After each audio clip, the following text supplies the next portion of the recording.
Bonjour à tous, je me présente, je m'appelle Blackfire et événement autour de Superman Man of Tomorrow. Et il se dit que, comme je vous ai expliqué, bon, Wonder Woman, excusez-moi, pour être dans le film, ainsi que Batman, parce que je vous ai dit qu'il y a un énorme personnage masculin qui serait là. Et en fait, je sais ce que beaucoup de gens vont dire, mais le schéma est assez classique. Je vais m'expliquer pourquoi.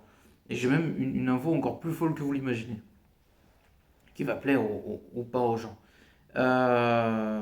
Comment vous expliquer ça? Vous vous rappelez de Batman versus Superman où, d'une manière assez grossière, on avait mis Wonder Woman. C'est-à-dire que le fait que Batman et Superman soient dans le même film n'était pas illogique. Le fait que Wonder Woman soit dans le film aussi n'était pas complètement idiot.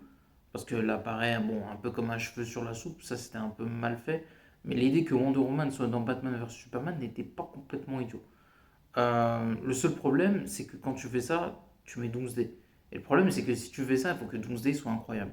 Donc on a deux problèmes dans Batman vs Superman, c'est que Wonder Woman est mauvaise et Doomsday est nul. Donc du coup, en fait, tu te mets deux handicaps.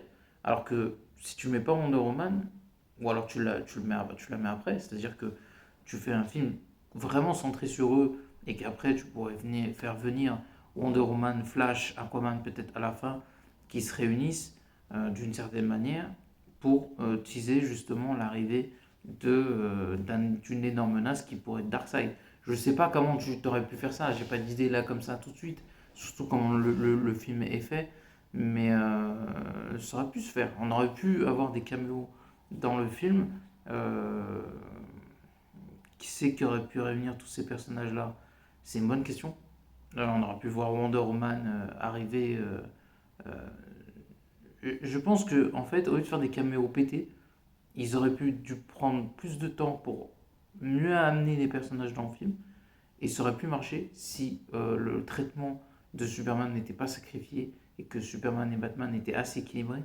Au lieu de faire des scènes qui servent à rien, la scène de Nightmare et tout ça, c'est beau mais ça sert à rien en fait. Et moi je préfère une scène qui est moins belle mais qui sert à quelque chose qu'une scène qui est magnifique mais qui sert à rien. Non mais c'est vrai, la scène est jolie mais ça sert à rien en fait. Et ça tisse rien du tout parce que en fait c'est un cauchemar donc ça n'a pas de sens. Et je pense qu'au lieu de faire des trucs bizarres avec Batman où le traitement il est surdéveloppé dans Batman vs Superman, moi on m'a dit c'est logique. Non, c'est pas logique. Parce qu'on sort quand même de la trilogie de Nolan, on a vu les Batman de Burton, donc c'est bon, Batman on connaît. On aurait pu introduire le personnage tant que ça soit un mystère absolu. Non mais c'est vrai, on parle de Batman, on aurait dit c'était Captain Atom, ou je sais pas moi, ou Starfire, ou un personnage comme ça, c'est un personnage inconnu. Et là je te dis ok, bon d'accord, mais là c'est Batman. T'aurais pu l'introduire vraiment dans le film en 10-15 minutes, et ça y est, ça aurait été plié. Et t'aurais pu t'intéresser à d'autres personnages comme allez, éventuellement Flash ou ouais Flash, Aquaman et peut-être Wonder Woman à la fin. Et là tu peux créer une pseudo Justice League pour un éventuel film Justice League sans tuer Superman aussi. Bref, bon, ils ont pas fait ça, ils ont fait n'importe quoi. Mais là James Gunn il a la chance de faire Bess Repetita en affrontant un adversaire qui est, même si c'est l'ennemi principal de Superman, c'est aussi un grand ennemi de la Justice League. Donc ce serait pas idiot comment vous expliquer ça? Que Superman et Batman fassent équipe, ainsi que Wonder Woman contre Brainiac. Ce serait sens, on aurait un moment fort de la trinité de DC, et ce serait un énorme coup, parce qu'on n'aura jamais vu dans un film Superman. C'est jamais arrivé, parce que Batman vs Superman, pour moi, c'est pas un film Superman.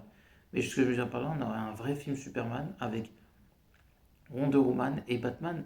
Et vous savez ce qu'il a peur, James Gunn, pardon, Snyder? Il a peur que James Gunn réussisse là où lui il a échoué, tout simplement. C'est pour ça que il fait des trucs bizarres en ce moment. Il a un truc de nostalgie, bah ouais, mais mec, quand t'avais les moments de faire bien faire les choses, fallait bien les faire. Sinon, ça sert à rien. Donc du coup, c'est dommage. Et euh, je pense que James Gunn peut réussir. Et il se dit que le Batman qui serait dans Man of Tomorrow serait tout simplement Robert Pattinson. On le sait depuis le début, on va arrêter Moi, ça me saoule ce côté, oui, mais on va faire un reboot alors qu'en fait, tu sais que c'est le Batman de Robert Pattinson. Ça commence à être lassant et ridicule. Je sais pas ce que vous en pensez. Donc, n'oubliez pas de commenter, like la vidéo.